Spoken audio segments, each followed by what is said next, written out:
കഴിഞ്ഞ ദിവസം ഞാൻ ഒരു വീഡിയോ ഇട്ടപ്പോൾ കുറെ പേര് ചോദിച്ചിരുന്നു ഈ അടിയിലിട്ട് അങ്ങനെ പൊടി എന്തിട്ടാണ്. ഇത് ചകിരിച്ചോറാണ്, ചകിരിപ്പൊടി എന്നൊക്കെ പറയും. ഇവിടെ ആദ്യം അറക്കപ്പൊടിയൊക്കെ യൂസ് ചെയ്യാറ് നമ്മൾ കോഴിഷീട്ടിലൊക്കെ. പക്ഷെ ഇപ്പം അറക്കപ്പൊടിയൊന്നും കിട്ടാനില്ല. അതുപോലെ ബ്രൂഡിങ്ങിന് നമ്മൾ കുഞ്ഞുങ്ങളൊക്കെ ഇടുമ്പോൾ അതിലിട്ട് കൊടുക്കാറുള്ളത് അറക്ക ചീളായിരുന്നു. ഈ അറക്ക ചീളും ഇപ്പം കിട്ടാനില്ല. ഓരോ കമ്പനിക്കാരും ഒന്ന് മൊത്തത്തിൽ എടുത്തിട്ട് പോകണമെന്ന് പറയണത്. കോഴി ഫാമുകാരാണോ എന്തിനാണെന്ന് നമുക്ക് അറിയില്ല. അപ്പോൾ അതിപ്പോൾ കിട്ടാനില്ല. അപ്പോൾ അതുകൊണ്ടാണ് നമ്മളിപ്പോൾ ഈ സാധനം ഉപയോഗിക്കുന്നത് കേട്ടോ. ഇത് നനഞ്ഞിട്ടൊക്കെ ഉണ്ടെങ്കിൽ പെട്ടെന്ന് ചീത്തയാവുന്നുണ്ട്.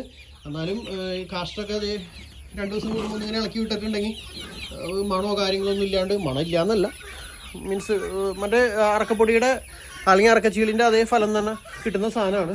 350 രൂപയാണ് ഒരു ചാക്കിൻ്റെ വില കേട്ടോ. ഇരിക്കുന്ന ചാക്കില്ലേ, ഇരിക്കുന്ന ചാക്കല്ല, ഇത് നമ്മൾ യൂസ് ചെയ്തതാണ്. ഇത് ഇരിക്കുന്ന പോലത്തെ ഒരു ഫുൾ ചാക്കിൻ്റെ വില. ഇത് വെയിറ്റ് ഒന്നും പറയാൻ പറ്റില്ല, പലതും പല വെയിറ്റ് ആവാറ്. ഇത്രയുള്ളൊരു വലിയ ചാക്കിൻ്റെ വില 350 രൂപയാണ് ഇവിടെ. നിങ്ങളുടെ ഇവിടെ എത്ര റേറ്റ് എന്ന് വെച്ചാൽ ഒന്ന് കമൻറ്റ് ചെയ്തോളൂ കേട്ടോ.